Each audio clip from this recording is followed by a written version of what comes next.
We didn't have, okay, got the recording in progress. So, totally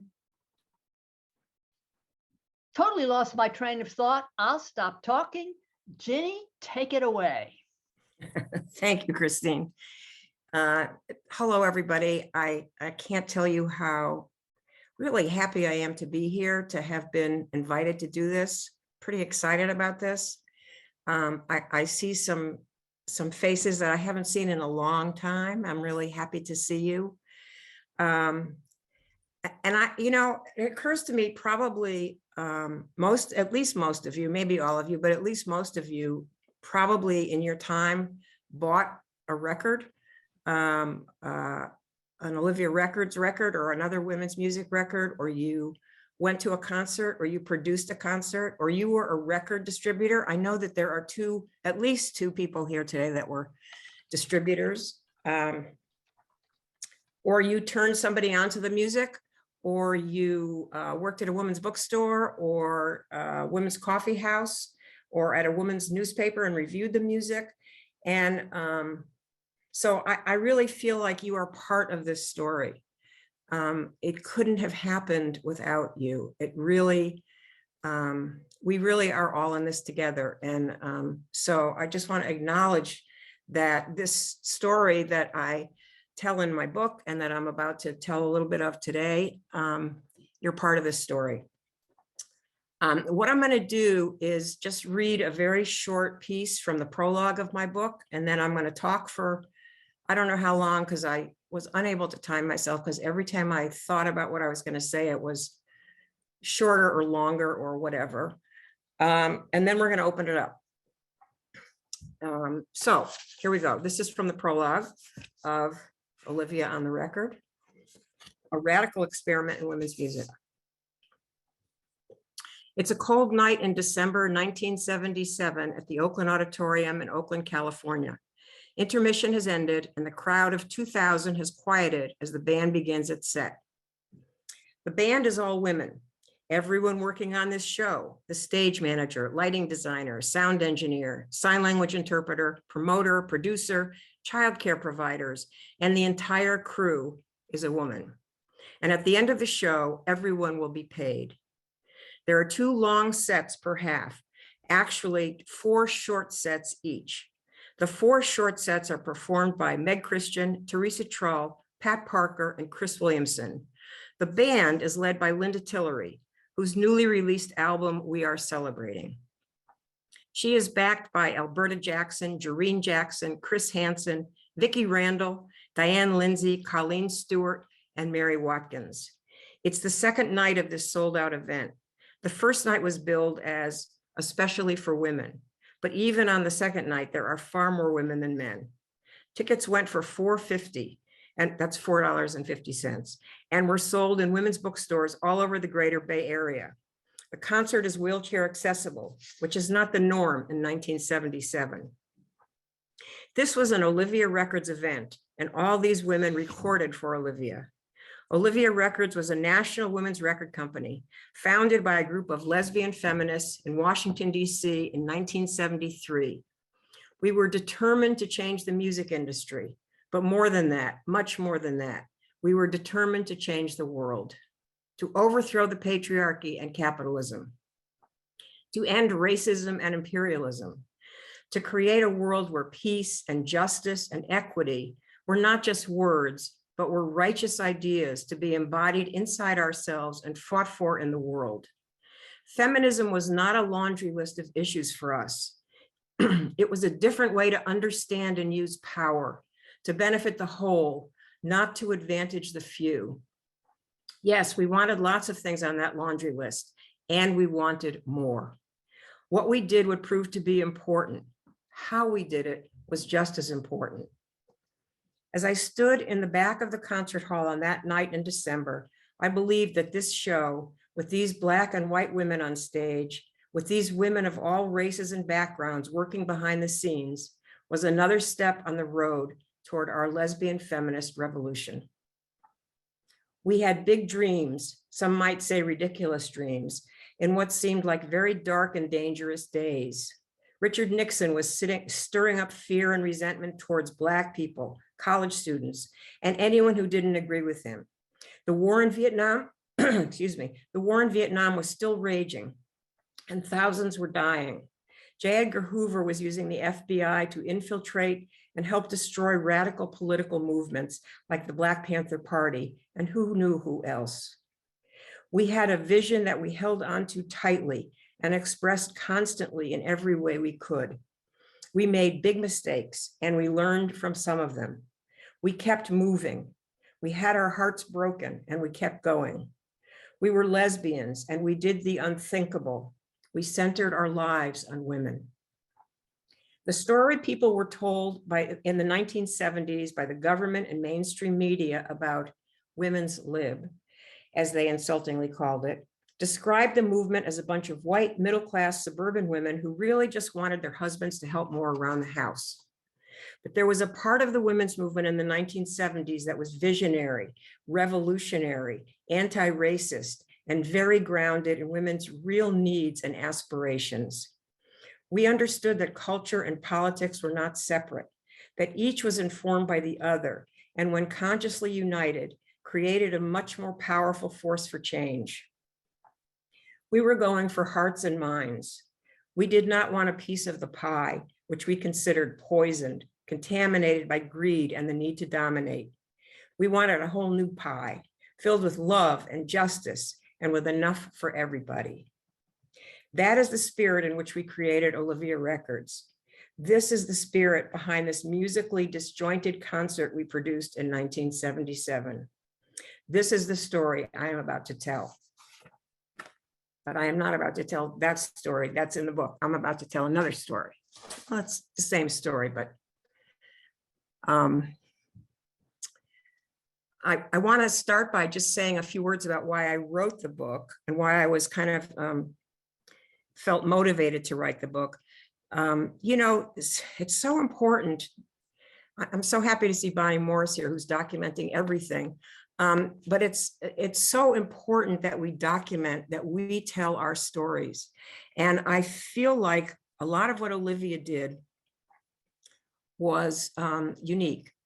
And there was a lot about Olivia that was unique in that time and in the world of women's music. We operated collectively, we lived collectively.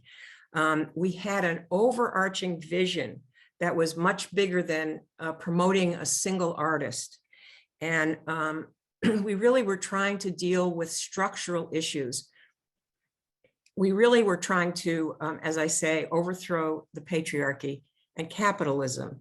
And we had a whole strategy for that was part of our, that informed our vision and supported our vision. I also thought it was important,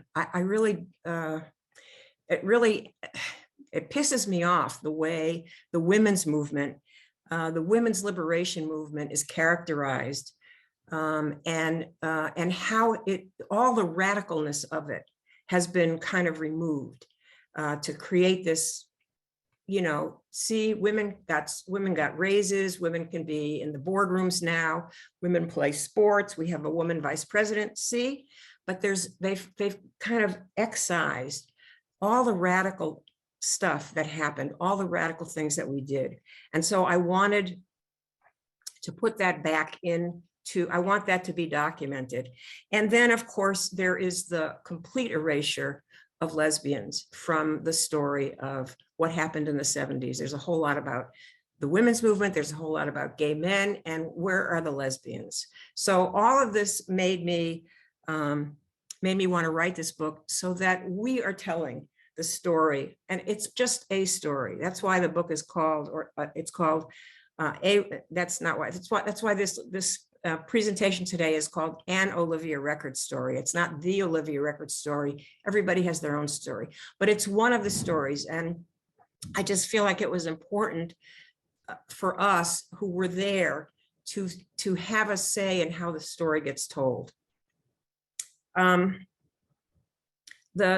The title of my presentation is Liberation Starts with L.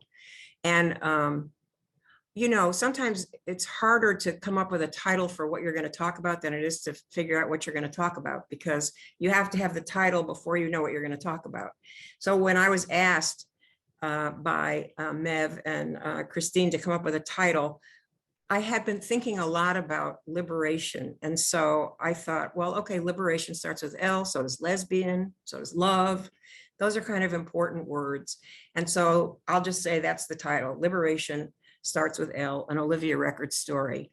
But I really have been thinking a lot about liberation lately. And, you know, I'm aware that I've been on a path most of my life towards liberation, working towards liberation, my own liberation and our liberation. I think for me, it started probably when I was about 8 years old, and I was told that didn't matter how good I was as a baseball player, I couldn't be in Little League because I wasn't a boy. Just seemed so wrong to me. So I've been on this path for a very long time, and I've come to, my idea of what liberation is has changed over time. I heard recently, I listened to a conversation with Adrienne Marie Brown, who said, I thought this was really interesting. Identity is an invitation to belonging, and it is also restricting. And so I've been thinking about that, about the ways in which identity is an invitation to belonging and how it also restricts.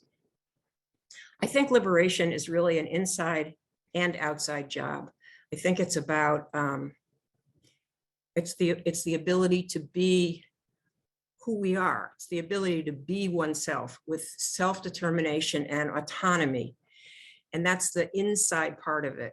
And then there's an external part of it, which is about being in community, being held by community, because there's safety and belonging and dignity in community. And so really, to my way of thinking, there is no individual liberation unless we are all there. I really believe that, all of us or none of us. So I've been thinking about all of this and thinking about my own path. And for me, as I moved on this path, I realized that there was a quantum leap that I took when I found the women's liberation movement in Washington, D.C. in the spring of 1970. It was just such a revelation to me to find all these women and to feel for the first time like I don't have to please men. I don't have to do anything for men. I don't have to ever talk to a man if I don't want to. But the idea that I did not have to live my life in response to the male gaze was just so, it was a liberation for me. It really was, as I'm sure it was for many of you as well. And then right after that, I actually came out. I mean, I had known I was a lesbian for a long time, but I came out after I found the women's liberation movement. And the other great revelation, I think the second thing I realized, once I realized I no longer had to please men, was I no longer had to tweeze my eyebrows. And this was such a relief to me because it was one of the most unpleasant tasks, chores, whatever, that I felt like I had to do. Shortly after that, I got involved in the Furies, as Christine mentioned. It was actually the early 1970s. It was not the 60s. It was the early 70s. And the Furies Collective was 12 women, 12 lesbian feminists, and we were separatists. And we basically felt like we were developing a theory of lesbian feminism, which was going to be the foundation for revolution. And we put out this newspaper in which we talked a lot about how we were thinking and what we were thinking in our analysis of heterosexuality and male supremacy. We wrote a lot about class. We had poetry and photographs and drawings and short stories. And it was a very important time for me, and it was actually a very impactful project, a very impactful newspaper. And it was very much a project of the intellect. We were really trying to go for women's minds. We wanted to expand the idea of feminism and lesbianism and put them together into one thing. You know, feminism is the theory, lesbianism is the practice, and lesbianism by itself is not enough. And so that's what we were trying to do. And what was important for me was, there was so much that was important for me about the Furies. And there's a whole chapter in the book about the Furies, and the Furies actually should have its own book. And I don't know if you all have seen them, know that there's a movie about the Furies called Once a Fury that Jackie Rhodes made. And I don't know how you can see it. Christine and I were just discussing this, but you can always Google it. It's really good. I think it's really good anyway. The Furies was really important because we set out a framework really for understanding how systems work and how to put together a lot of disparate ideas about women's lives and about class politics. We did not have an analysis of race at all. We were all white women, and we just didn't do that. But we had a class analysis, and we certainly had a very strong analysis about male supremacy and about heterosexism. And we wanted to put in a frame so that it enabled us then to see the world through this frame of lesbian feminism. And it had a really big impact, which one of the things I discovered, the woman that I have been partners with now for 26 years was living in Berkeley at the time when we were writing the Furies in DC. And she was part of a straight women's group that waited every month for their copy of the Furies to arrive, because it really gave them a lot to think about. So I didn't know that, of course, when we were writing, I didn't know her, but now I do. And so we laugh about that. So that was a very intellectual thing. And then one of the things that happened in the Furies, because we thought of ourselves as a vanguard party. We were the vanguard. We were going to be the vanguard of the lesbian feminist part of the revolution. But we were kind of isolated in DC, and we needed allies. And so we made assignments to go out and organize other lesbians in DC to kind of get them on our side in case we had to go underground or in case we needed supporters to show up for something. And so my assignment was to go organize Meg Christian. And Meg was at the time a musician, and she was performing in straight nightclubs in DC. And we didn't think of her as being political. And so my job was to go organize her. And so I went to the bar one night, and she was there, and we danced, and she kind of organized me. But what happened was Meg and I became lovers, and I started going to her shows at some of these clubs. And she was not writing her own material then. She was doing covers, changing the pronouns from he to you, but her presence on stage was so unlike other performers. And if you've ever seen Meg perform and you've seen other people perform, you probably know what I'm talking about. She was vulnerable, she was funny, she was warm, and she was a very good musician. And what would happen is that I would go every now and then, I would go into the bathroom because I had to go to the bathroom, and women would be in the bathroom. These straight women who would come with their male dates would be in the bathroom crying. And I'm like, what's the matter? Are you okay? Has Meg upset you? No, they had never had the experience of having a musician on the stage actually not pay attention to their dates, but pay attention to them. Meg put her attention on the women in the room. She wasn't flirting with the men. She was making eye contact with the women, and it was moving them to tears. And that's when I understood that there was something, there was a different way to reach women than just putting out the ideas that we put out in the Furies. And that was music, that music could get into women's hearts. And that was, that was exciting. And I said to her, we should make a tape of your music, of your singing, and we should send it to women's centers and women's colleges, and I'll manage you. I knew nothing about how to manage anybody. We'll get you jobs, and we'll make a record, or we'll make tapes available. And so we started doing that. And then we eventually, all of this through a lot of other stories, which, I tell in the book,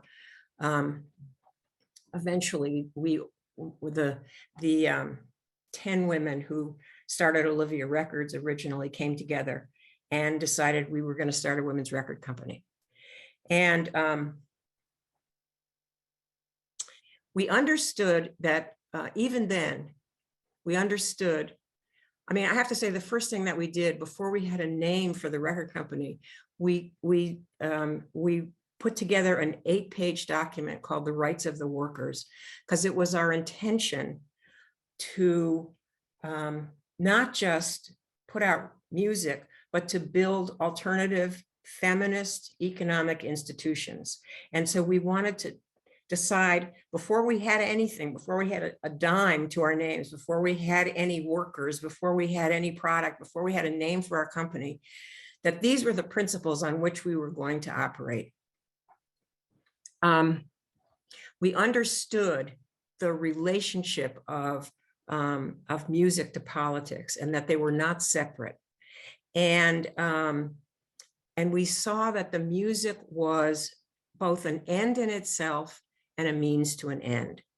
And, the end was that once Meg in particular, which was our first experience, when she started going on the road or performing in DC, doing concerts,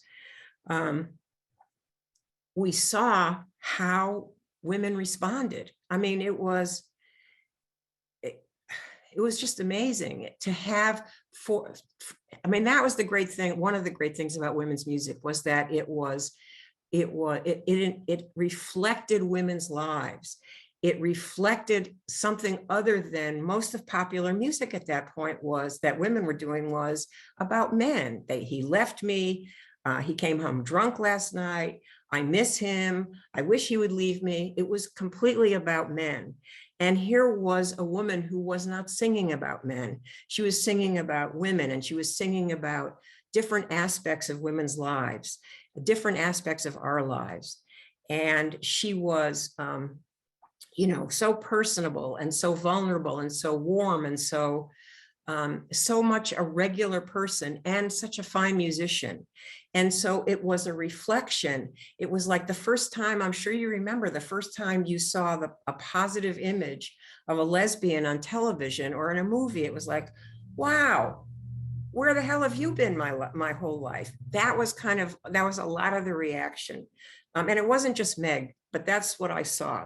And Meg was our first artist. So that's what I saw happen. And so that in itself, that experience could have been enough, but it wasn't enough for us. The other thing was that the music was helping to build community.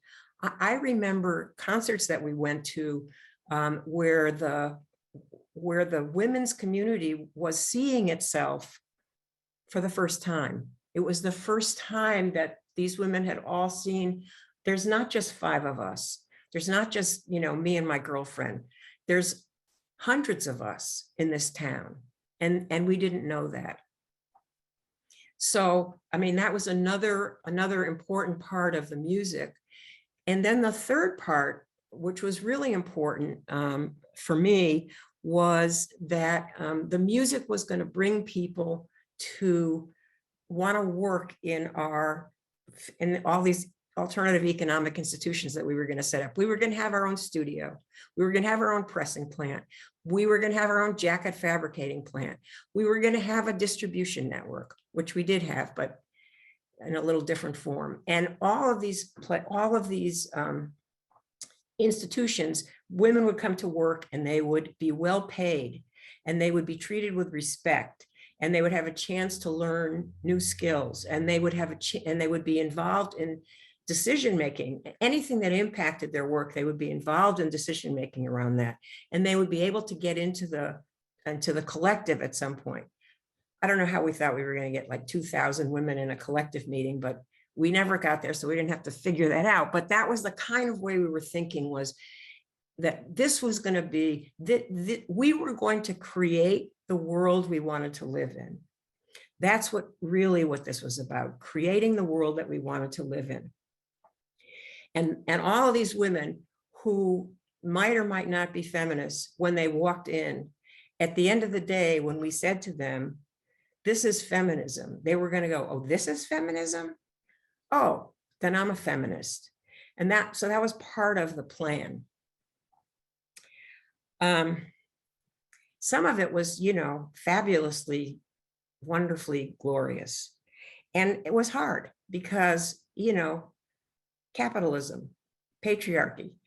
We had a lot of struggles, and we had a kind of a constant struggle to balance our conflicting values. So many things were not clearly, this is what we should do. So many things were, we could do this or we could do this. So for example, when we made Linda Tillery's record, we got a call one day from Leopold's, which was an independent record store in Berkeley, very wonderful, big record store in Berkeley. And they said, so we're getting a whole lot of traffic from Black women who are looking for the Linda Tillery record. And we're thinking, this is Leopold's, we're thinking we want to do a big display in the store with her record. And we want to do an ad buy with you on the local R&B station. And will Olivia come in with us on this? Well, this was like, what a great opportunity, because of course we wanted our music to reach beyond the women that our other artists were reaching, Meg, Chris Williamson, Teresa Trull, Bibi Karosh. At that point was who we had recorded. And Linda Tillery was reaching a whole new audience for us. This was very exciting. This is what we wanted to do. So why wouldn't we go in with Leopold's, do the big display, buy ads with them on the radio station KRE. And of course, if we bought ads, they were much more likely to play her record more often, which would mean more record sales. What could be wrong with that? Well, what could be wrong with that was that was going to take business away from the women's bookstores.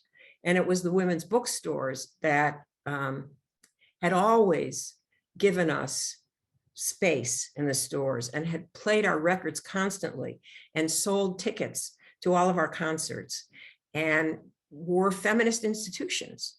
So, what to do? Because both things have validity, and both things have importance, and both things reflect some of our values. In the end, we decided to go with the Leopold's deal. And that seems like the right decision. But these kinds of things happened all the time, these kinds of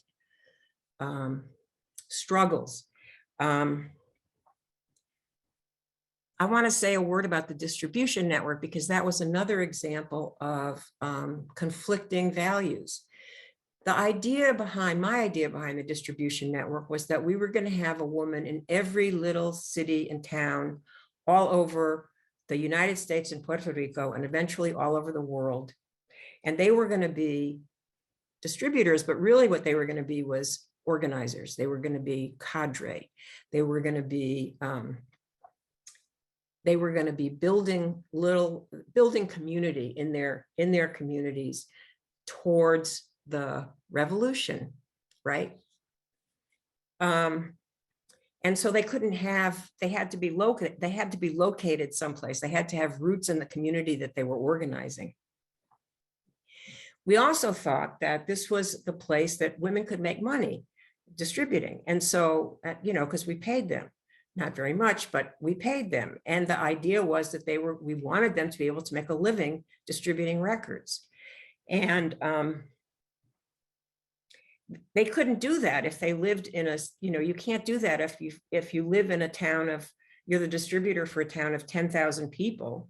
You can't make a living selling records, even if you add everything, all the other women's music that was coming out and books and everything else, you need more territory.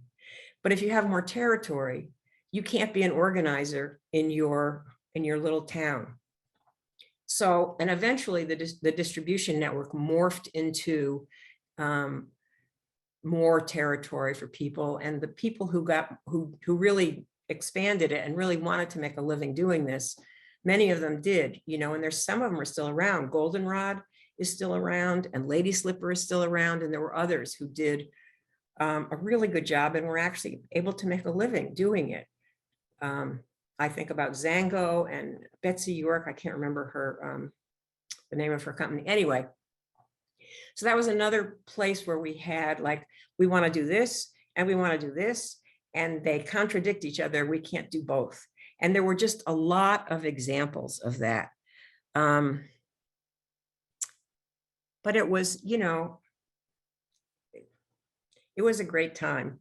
And unfortunately, we did not succeed once again in overthrowing the patriarchy and capitalism. But I do know that what we did made a difference. I think that all of us were part of a cultural, political revolution. We changed, I mean, all of the we, not just the Olivia Records, all of the we changed women's lives and changed the culture of this country. And we're not done, hardly. And we're not going to see the kinds of changes that we want to see in our lifetimes. I'm quite sure of that. But we had an impact. What we did was important. And, you know, we got to make magic for each other, and we got to live in it. And what could be better than that?